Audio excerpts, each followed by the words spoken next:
चिंचवड विधानसभा क्षेत्र में महाविकास अघाड़ी के उम्मीदवार राहुल कलाटे ने अजित पवार गुट के नेता विठल उर्फ नाना काटे की बेहद अभद्र भाषा में आलोचना की है। बक्से खरीदो और सरकार बदलो, यहाँ भी यही हो रहा है। जो लोग कह रहे थे हम परिवारवाद के खिलाफ हैं, उन्हें भी टिकट मत दो, वे भी हमारे राज्य के कुछ विधायकों की तरह बदल गए हैं। शायद इसीलिए कि उनके पास नगर सेवक नहीं था।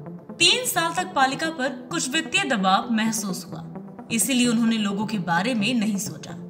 राहुल कलाटे ने नाना काटे की आलोचना करते हुए कहा कि वे शारीरिक रूप से भले ही हमारे साथ ना हो, लेकिन मन से वे हमारे साथ हैं।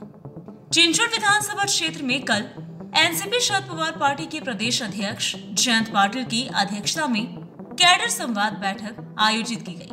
उस सभा में कार्यकर्ताओं को संबोधित करते हुए राहुल कलाटे ने नाना काटे की आलोचना की। खोके घ्यायचे आणि सरकार बदलायची, जसं आपल्या इथेही चाललंय। साहेब, अचानक जे लोक म्हणत होते की आम्ही परिवारवादाच्या विरोध आहे, जे लोक म्हणत होते ह्याला तिकीट देऊ नका त्याला देऊ नका, अचानक ते पण त्या राज्याच्या आमदारांसारखे बदललेत।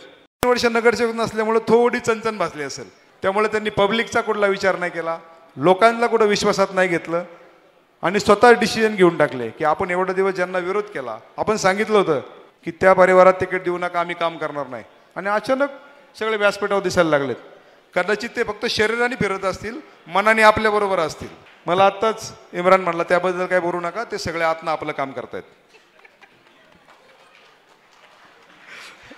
भारतीय जनता पक्षाने प्रस्ताव केलेला आहे, त्याच घरात पुन्हा कर्तबगारीची तपासणी न करता संधी दिलेली आहे, त्यापेक्षा राहुल दादा कितीतरी उजवे आहेत असं माझं स्वतःचं मत आहे।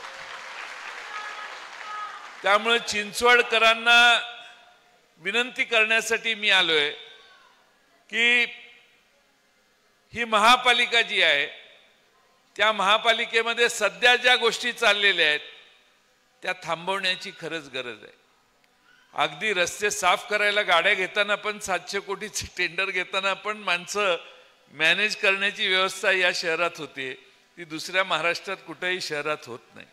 आणि मॅनेज म्हणजे काय, लोकप्रतिनिधी जे आता शिल्लक आहेत, नगरपालिका आता नाही आहे, महानगरपालिकेचे नगरसेवकही नाही आहेत, पण त्यानंतर त्याच्यावर जे नगरसेवक ते लोकप्रतिनिधी आहेत त्या सगळ्यांना त्यांचा वाटा देऊन या पालिकेत टेंडर ठरवतात। म्हणजे आमदार होणं म्हणजे महापालिकेतला वाटा मिळवणं, हा दुसरा अर्थ सध्याच्या सगळ्या आमदारांनी या महापालिकेत दिलेला आहे।